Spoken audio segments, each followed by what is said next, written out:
Winter hit South Baltimore harder than anyone expected. The river swelled past the flood markers, pushed into the low blocks, and left everything below Monroe Street smelling like rust and mud for weeks. Most people stayed inside. Most people waited for the city to clean it up. Caleb Green wasn't most people. He was 7 years old, small for his age, and he had a rule his mother drilled into him since he could talk. Lost things belong back with the people who lost them. That's why, on a gray afternoon when the water had finally pulled back, Caleb found himself crouched under a bus bench near the corner of Lexington and Cary. The wood was swollen. The screws were orange with rust. And wedged between the slats, half hidden in dried mud, was a wallet. Heavy. Leather. Expensive in a way Caleb recognized even if he couldn't explain it. He didn't open it. Didn't need to. The corner of a $100 bill peeked out from the fold, and embossed on the front in gold letters was a phone number. Caleb pulled out his mother's cracked prepaid phone, the one she let him carry for emergencies, and dialed. The phone rang twice. Then a voice answered. Calm. Deep. The kind of voice that didn't rush. Who is this? Caleb swallowed. Hi. I found your wallet. Silence. Not the confused kind. The listening kind. I'm calling because my mom says lost things should go back to who lost them, Caleb continued, his words tumbling out faster now. I didn't take anything. I just wanted to tell you I have it. More silence. Then, why didn't you take the money? Caleb frowned. Because it's not mine. Most people would take it. My mom says money feels like heat. You don't grab it unless you're ready to get burned. The man on the other end said nothing for a long time. Long enough that Caleb thought maybe the call had dropped. Where are you? The voice finally asked. Caleb told him. Stay there. The line went dead. Caleb sat on the curb, the wallet in his lap, waiting. He didn't know who the man was. Didn't know why his chest felt tight, like he'd done something that mattered more than returning a wallet. 20 minutes later, a black SUV pulled up. Tinted windows. Engine so quiet Caleb barely heard it. A man stepped out. Tall. Dark suit. Korean features, but his English had no accent. He looked at Caleb the way a teacher looks at a test they didn't expect anyone to pass. You're the one who called? Caleb nodded, holding out the wallet. The man took it. Checked inside. Then looked at Caleb again, longer this time, like he was solving a problem that had been bothering him for years. What's your name? Caleb Green. The man nodded slowly. Thank you, Caleb Green. He got back in the SUV and drove away.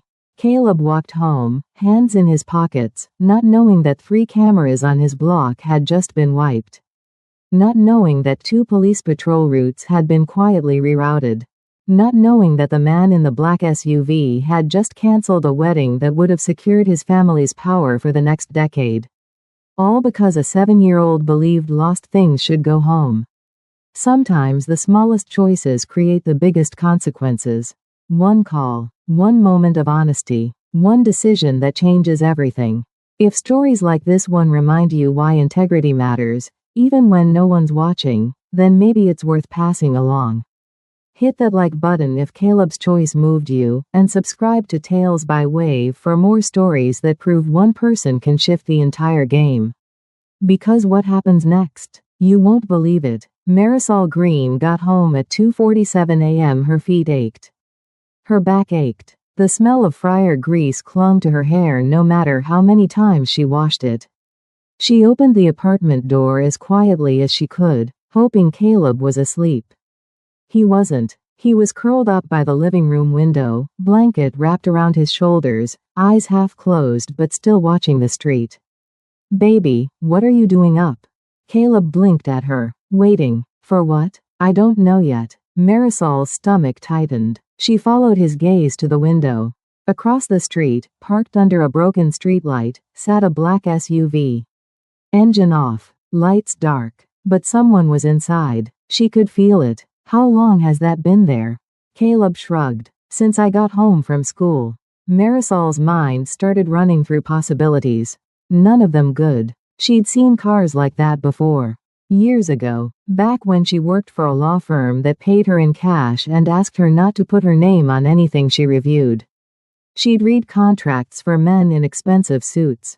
Men who spoke softly and smiled like they were doing you a favor. Men whose signatures could bury families in debt they'd never escape. Marisol had been good at her job. Too good. One contract crossed her desk, a property acquisition deal dressed up as community investment. She'd flagged it, written a single note in the margin, unenforceable due to predatory timing clause. The lawyer who hired her thanked her quietly, paid her late, then disappeared. 2 weeks later, Marisol quit. Started waiting tables, kept her head down. That was 8 years ago. She thought she'd left that world behind. Now, staring at the black SUV across the street, she wasn't so sure. Go to bed, baby, she whispered, pulling Caleb away from the window.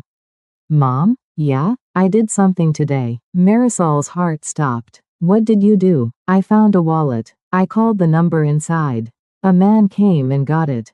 Marisol's blood went cold. What man? I don't know. He was nice. He said thank you. Marisol looked back at the SUV. Still there. Still watching. She closed the curtain. But closing a curtain doesn't stop people from seeing you. It just makes you feel safer while they decide what to do next. The next morning, Marisol walked Caleb to school. She took a different route. Checked over her shoulder 6 times. The black SUV never appeared. But at the bar that night, her manager, Frank, who'd been there for 15 years, was gone. Replaced by a younger man. Polite, efficient, wearing a tie to manage a dive bar. Where's Frank? Marisol asked. Took early retirement, the new manager said, smiling. I'm Aaron. You must be Marisol. He already knew her name. When her shift ended, Marisol opened her locker. Inside was an envelope. Thick. No name on it. She opened it. Cash. Neat stacks. Enough to cover 3 months of rent. No note. No explanation. Marisol stared at the money, her hands shaking. Then she walked out the back door, envelope in hand, and set it on fire in the alley dumpster. She watched it burn until there was nothing left but ash. Across the street, on a rooftop she couldn't see, a man lowered his binoculars. Jae-hoon Park pulled out his phone and made a call. Cancel everything, he said. Sir? The wedding. The merger. All of it. You can't be serious. I'm testing something. He hung up. Then he watched Marisol walk back inside, shoulders squared, jaw tight. She'd just refused money she desperately needed. And Jae-hoon realized something that terrified him. His father might have been right all along. The black SUVs started appearing everywhere. Not following, not threatening, just there. When Marisol walked Caleb to school, there was one parked half a block behind them. When she left for her shift at the bar, another one idling across the street. When Caleb played basketball at the community center, a third one sat in the parking lot, engine running. Caleb noticed first. Mom, are we being protected or followed? Marisol didn't have an answer. Then things started changing. A drunk regular got aggressive one night, grabbed Marisol's wrist hard enough to bruise. Before she could even react, 2 men in dark suits appeared from nowhere and escorted him out. New security, Aaron said. For staff safety. Marisol had never seen them before. 3 days later, her landlord called. Good news, he said, voice tight. The building's been sold. New ownership is locking all current leases at existing rates for 10 years. No rent increases. Marisol's throat went dry. Who bought it? Company called Parallax Imports. Some kind of logistics firm. The name meant nothing to her. But the pattern did. Help appearing where she didn't ask for it.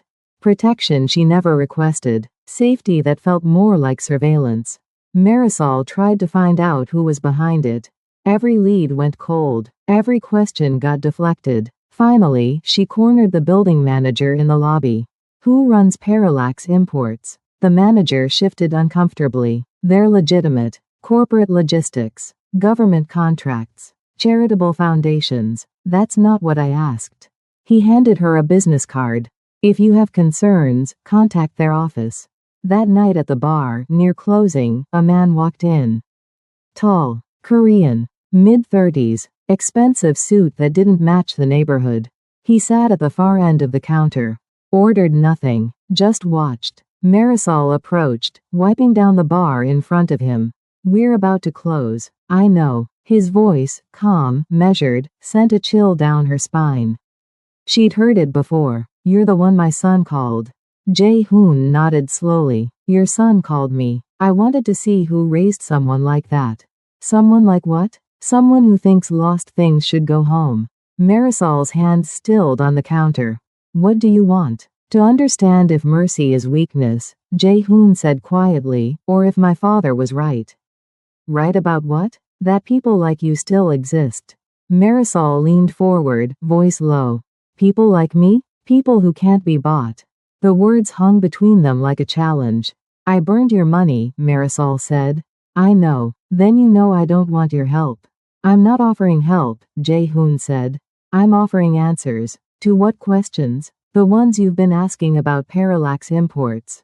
Marisol's pulse quickened. Who are you? Jae-hoon stood, placed a business card on the counter. Someone trying to figure out if doing the right thing gets you killed, or if that's just what cowards tell themselves. He walked out. Marisol grabbed the card. Jae-hoon Park. Parallax Imports, Chief Operating Officer. She pulled out her phone and searched the company. Logistics, shipping, political donations, charitable foundations. Then she found an old news article. Federal inquiry into campaign finance violations, Shell charities under investigation. One name jumped out at her. The same charity that had offered her relocation money 8 years ago. The same one she'd refused. Marisol's hands started shaking. Jae-hoon hadn't found her by accident. He'd been watching her for years. The wallet wasn't lost. It was left. And Caleb's call wasn't random luck. It was a test. One she didn't know she was taking until it was already too late to walk away. 2 weeks passed. Jae-hoon came back to the bar. Then again. Each time, Jae-hoon sat a little closer. Each conversation lasted a little longer. Marisol told herself Marisol was gathering information. Learning who Jae-hoon was. What Jae-hoon wanted. But the truth was harder to admit. Marisol liked talking to Jae-hoon. Jae-hoon listened the way most people didn't, fully, without interrupting, like Marisol's words actually mattered. One night, after the bar cleared out, Marisol finally asked the question that had been eating at Marisol. Why did you cancel your wedding? Jae-hoon's expression didn't change, but something flickered in Jae-hoon's eyes. How did you know about that? I know how to read what people don't say. Jae-hoon smiled, barely. My father believed mercy was strength. My father died for it. And you? What do you believe? I'm still deciding. Meanwhile, across the city, 6 people sat in a private room overlooking the harbor. The Park Family Council. Connected by blood. Bound by strategy. United by profit. Jae-hoon's uncle spoke first. The green woman is a problem. Marisol's a waitress, another member said. How is Marisol a problem? Because Marisol represents what we've spent decades eliminating, the aunt replied. Conscience. Jae-hoon cancelled the Kim merger because of Marisol, the uncle continued. That marriage would have secured our position for the next decade.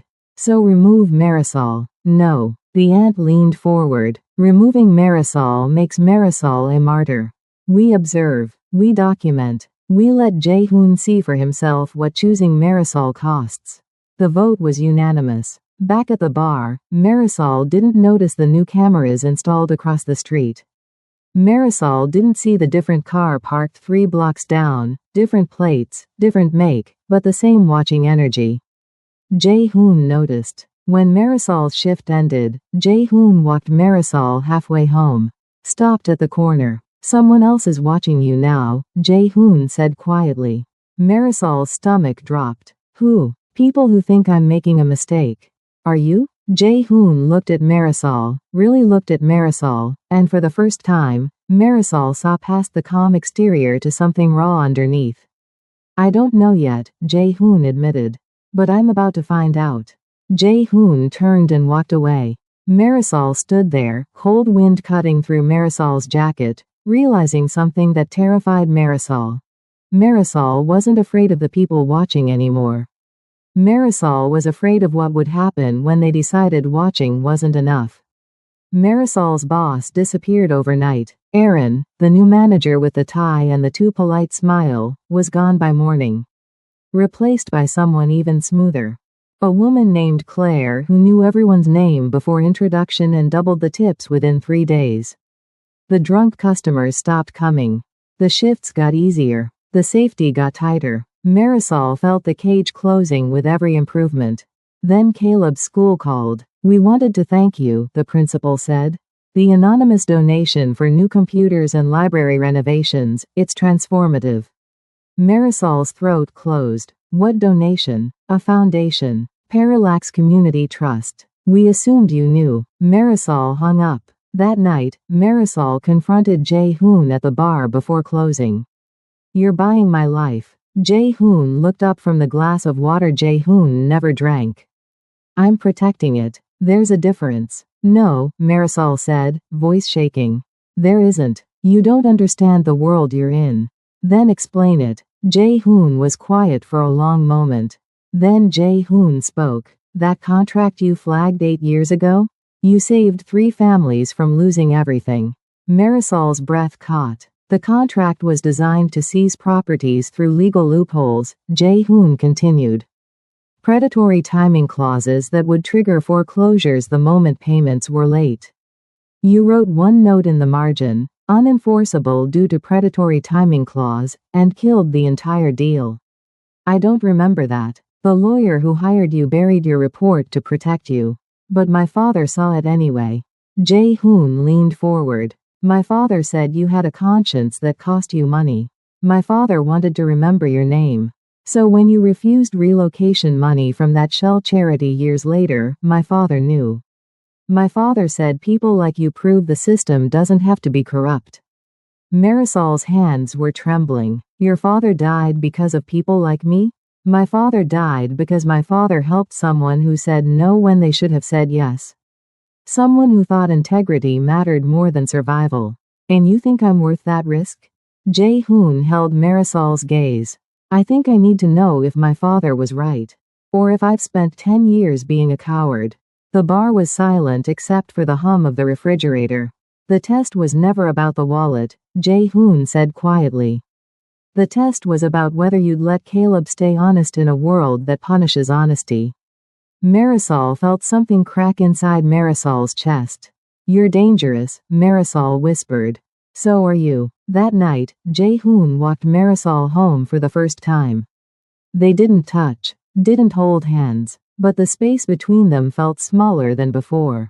Caleb was at the window when they arrived. Watching, waving. Jae-hoon waved back. 3 blocks away, a camera clicked.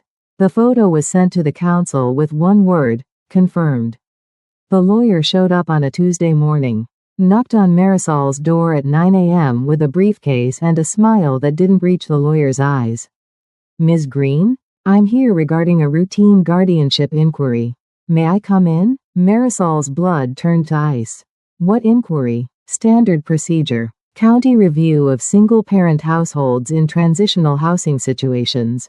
Marisol knew what transitional meant. Poor, vulnerable, easy to classify as unfit. "I don't consent to this." "You don't have to," the lawyer said, smile still frozen in place. "We'll be in touch." The lawyer left. Marisol called Jae-hoon. Jae-hoon arrived in 8 minutes. Caleb was at school. The apartment felt too small with Jae-hoon inside it, the first time Jae-hoon had ever crossed the threshold. "They're threatening Caleb," Marisol said, hands shaking. "They won't hurt Caleb." "Then what are they doing?" "They're reminding me what's at stake." Jae-hoon sat down at the kitchen table. For the first time since Marisol met Jae-hoon, Jae-hoon looked tired. "The Kim family is still waiting for my answer about the marriage arrangement. If I choose you, I choose instability. If I choose instability, the council chooses for me." "What does that mean?" Jae-hoon met Marisol's eyes. "It means they won't hurt Caleb. But they'll make sure Caleb is watched. Assessed. Documented. Every mistake you make as a mother becomes evidence. Every risk becomes negligence. Marisol felt the room closing in. So what are you saying? I'm saying that loving me makes you vulnerable to people who see vulnerability as strategy. Before Marisol could respond, Caleb's voice cut through the tension. Are you the reason the bad men stopped coming around? Caleb stood in the doorway. School bag still on Caleb's back. Eyes locked on Jae-hoon. Marisol's heart stopped. Baby, you're supposed to be at school. Early dismissal. Fire drill. Caleb walked closer. Are you? Jae-hoon looked at Caleb, then at Marisol. Yes. Then thank you for protecting my mom. The simplicity of it broke something in Jae-hoon's carefully constructed armor. Jae-hoon's phone buzzed. Jae-hoon read the message. Jae-hoon's jaw tightened. What is it? Marisol asked. Jae-hoon stood. I have to go. Jae-hoon. They're not threatening you, Jae-hoon said quietly. They're making me the threat. Jae-hoon looked at Caleb one more time. Will you come back? Caleb asked. Jae-hoon didn't answer. Because Jae-hoon didn't know. That night, Marisol found a file slipped under the door. Background checks. Financial audits. Surveillance photos documenting Marisol's life for 8 years. A note in elegant handwriting. We know everything, but we're not your enemy. He is. The signature. The Park Family Council. Marisol understood then. The council wasn't trying to destroy Marisol. The council was making Jae-hoon destroy the relationship himself. By turning Jae-hoon's love into the weapon aimed at Caleb. 3 days of silence. No Jae-hoon. No messages. No black SUVs. Then the protection disappeared. All of it. Overnight. The security at the bar vanished. The lease protection evaporated. Marisol's landlord called about renegotiating terms. The drunk customers returned. Everything Jae-hoon built was being dismantled piece by piece. Marisol hated that Marisol noticed. Hated that Marisol missed the safety. Hated that Marisol kept watching the door, waiting for someone who wasn't coming. Across the city, Jae-hoon sat in a Parallax Imports conference room. Surrounded, the council, all 6 members, stared at Jae-hoon like judges at a sentencing. You've made your choice clear, Jae-hoon's uncle said. Now we make ours. The uncle slid a folder across the table. Inside, photos of Marisol.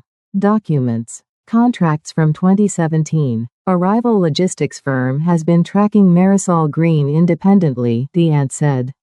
Not because of you. Because of what Marisol knows. Jae-hoon's chest tightened. What are you talking about? The warehouse fire in Newark. 5 years ago. Evidence destroyed. Campaign finance violations buried. Jae-hoon remembered. Everyone in the industry remembered. The contracts Marisol flagged exposed the network, the uncle continued. Shell charities. Zoning board leverage. Legal theft dressed as community development. Someone thought the problem was buried with that fire. But Marisol is a living paper trail, the aunt finished. Jae-hoon felt the ground shift beneath Jae-hoon. You knew this from the beginning. We let you test whether your father's mercy was wisdom or weakness, the aunt said. Now you know. Mercy makes targets out of the people you try to save. Jae-hoon stood. You used Marisol. We observed a situation that already existed. You made Marisol visible. Meanwhile, at the bar, a man in a cheap suit approached Marisol during the lunch shift. Ms. Green? I'm Agent Reeves, federal investigator. Marisol's stomach dropped. We have questions about your employment history. Specifically 2017. I was a paralegal. I left the field. We know. We want to know why. Agent Reeves placed a card on the bar. We'll be in touch. After Agent Reeves left, Marisol found a second card tucked under the tip jar. Different company, Apex Security Solutions. Handwritten on the back, we can help you disappear. Call before they make you. Marisol's hands shook as Marisol read the words again. Someone wanted Marisol to testify. Someone else wanted Marisol silent. And Jae-hoon, the one person who claimed to want Marisol alive, had vanished. Marisol looked at both cards. Federal investigator. Private security firm. 2 exits. Both traps. Marisol called the only number Marisol had memorized. Jae-hoon answered on the first ring. Don't trust anyone who offers you an exit, Jae-hoon said. Including you? Especially me. They met in the church on Lexington Avenue. The one that received the anonymous donation years ago. The one with the new roof nobody questioned. Marisol arrived first. Jae-hoon walked in 5 minutes later. Empty pews. Stained glass filtering weak afternoon light. You flagged contracts that could have exposed a network of influence laundering, Jae-hoon said without greeting. Campaign donations disguised as charity. Zoning board leverage. Legal theft. Your family profits from that network, Marisol said. So do our rivals. And the federal inquiry? Someone wants you to testify. Someone else wants you silent. I want you alive. Marisol crossed her arms. Tell me about your father. Jae-hoon was quiet for a long moment. My father showed mercy to a city planner who exposed a rigged zoning deal. Offered the planner protection instead of punishment. The council saw it as weakness. The rivals saw it as opportunity. How did your father die? Car accident. Mechanical failure, they said. Jae-hoon's voice was flat. I've never believed that. You think your family killed your father? I think mercy is dangerous when everyone around you treats it like treason. Jae-hoon finally looked at Marisol. My father believed people like you, people who choose integrity over safety, prove the system doesn't have to be corrupt. And you've been testing that theory. I thought I was, but I was wrong. About what? You're not proof of anything except that I've been afraid to believe in what I already know is true. The distance between them felt smaller suddenly. What happens now? Marisol asked. I break every vow I was raised on. Or I lose the only thing that's made me feel human in 10 years. Jae-hoon stepped closer. They kissed. Not soft. Not gentle. Desperate, like people who know time is running out. When they pulled apart, Marisol's phone buzzed. Text from an unknown number. Your son is home alone.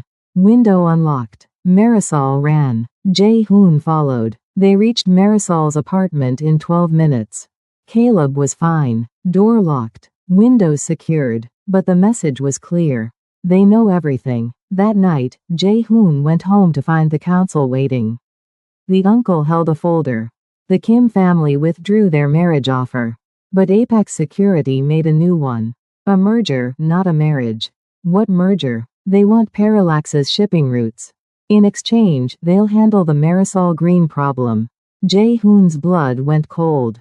Handle? Relocate. Quietly. Permanently. The child too. You can see Marisol safe and disappear from Marisol's life, the aunt said. Or you can keep playing savior and watch Marisol burn. Jae-hoon understood then. The council wasn't destroying the relationship to maintain tradition. The council was using the relationship to force a corporate merger. Apex Security manufactured the threat against Marisol to create leverage. The federal inquiry, the surveillance, the pressure, all coordinated. Marisol was never the target. Caleb had been listening, not just to words, to silences, to the way Marisol's voice changed when Marisol thought Caleb wasn't paying attention. Caleb knew Marisol was afraid. Caleb knew the man from the wallet was why. Caleb knew adults lie to protect children, and that makes children more vulnerable. So when Caleb found the Apex Security card in the trash, Caleb didn't ask questions. Caleb called the number. Apex Security Solutions. Caleb kept Caleb's voice steady. My mom got your card. She wants to disappear. Pause. Who is this? The reason you're watching us. The voice on the other end shifted. Your mother's testimony is the only thing stopping us from moving on Parallax. Tell her we can help. Caleb pressed the record button on Marisol's old phone. Got every word. Then Caleb hung up and sent the audio file to the one person Caleb trusted. Jae-hoon. Meanwhile, Marisol sat in a federal office answering questions Marisol couldn't afford to answer truthfully. Agent Reeves spread documents across the table. Shell charity filings. Campaign finance violations. We need you to identify which signatures you authenticated and which you flagged as fraudulent. Marisol stared at the papers. Telling the truth would expose Parallax imports. Lying would make Marisol an accomplice. I need time, Marisol said. You have 24 hours.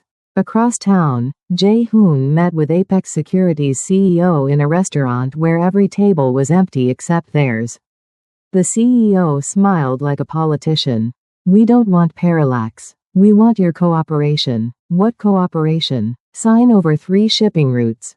We relocate Ms. Green and her son with full protection. You never see them again. They never see danger again. And if I refuse, then we stop pretending the federal inquiry isn't coming for all of you." Jae-hoon's phone buzzed. Audio file from Caleb. Jae-hoon listened. Jae-hoon's expression didn't change, but inside, everything shifted. A 7-year-old just gave Jae-hoon leverage. Jae-hoon stood. "The merger is off. You don't have a choice." "I do now." Jae-hoon left. Jae-hoon called Caleb immediately. "Why did you do this?" Caleb's voice was small but certain. "Because lost things belong with the people who lost them. You lost your dad because he tried to protect someone. I don't want my mom to lose you for the same reason." Jae-hoon closed Jae-hoon's eyes. "Thank you, Caleb." Jae-hoon took the recording to the council. "The child is cleverer than all of us," the uncle said. "Or more foolish," the aunt replied. "Apex will know where this came from." "Let them know," Jae-hoon said. "I'm done protecting myself by sacrificing everyone else." Jae-hoon called the Apex CEO. "The merger is off. The routes are closed. And if you touch Marisol or Caleb, I'll release everything I know about your campaign finance network. You'll destroy your own family. I'm redefining what family means." Jae-hoon hung up. Then Jae-hoon went to Marisol's apartment. Marisol opened the door, eyes red, exhausted from federal questioning. "I need you to trust me one more time," Jae-hoon said. "Why?" "Because your son just taught me what my father died trying to prove. Mercy isn't weakness. Fear of it is." As they talked, Caleb watched from the window. A black SUV pulled up. Federal jackets. Not Jae-hoon's people. Not Apex's. Caleb realized too late. The inquiry wasn't fake. Someone weaponized Caleb's recording. The raid wasn't coming for Marisol. The raid was coming for everyone. 72 hours later, everything changed. Federal agents seized Parallax import records. The council faced investigation. Apex Securities CEO sat in custody for obstruction of justice. And Marisol sat in a safe house with Caleb, watching it all unfold on the news. Jae-hoon arrived, exhausted, still in the suit Jae-hoon wore 3 days ago. "They're saying you cooperated with the investigation," Marisol said. "I gave them everything my father documented before he died. Evidence of every corrupt deal, every laundered donation, every rigged contract. My father was building a case. I buried it. Until now." Caleb ran to Jae-hoon. Hugged Jae-hoon without asking permission. "Did we win?" Jae-hoon knelt to Caleb's level. "We did something harder than winning. We told the truth." 6 months later, Marisol worked as a legal consultant for a nonprofit auditing corporate charities. Caleb's school received funding from a restructured Parallax Foundation, transparent now, clean now. Jae-hoon stepped down as CEO. Took a compliance director position instead. They didn't live together yet. But Jae-hoon came to dinner 3 times a week. One evening, Caleb looked up from homework. "Do you think you'll get married?" Marisol and Jae-hoon exchanged a glance. "Would that be okay with you?" Jae-hoon asked. "Only if you promise to always tell the truth. Even when it's hard. Especially when it's hard." Late that night, Caleb asked Jae-hoon one more question. "Why did you really leave that wallet?" Jae-hoon sat on the edge of Caleb's bed. "I wanted to see if anyone still believed lost things should go home. I didn't think anyone would call. I thought the world had forgotten how to return things. But I called. You did. And you reminded me what my father spent his whole life trying to prove. That honesty isn't weakness. That mercy isn't foolish. That some people are worth the risk of believing in." 1 year later, the low blocks of South Baltimore were being redeveloped.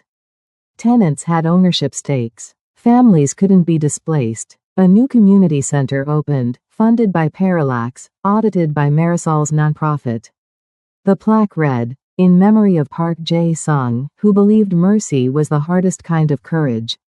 Caleb walked past the bus bench where Caleb found the wallet. Someone left a phone there. Brand new, still in the box. A note. If you're honest enough to return this, you're the kind of person the world needs. Caleb picked up the phone. Took it to the nearest police station. As Caleb walked away, a young woman across the street watched. Notebook in hand, testing the world the way Jae-hoon once did.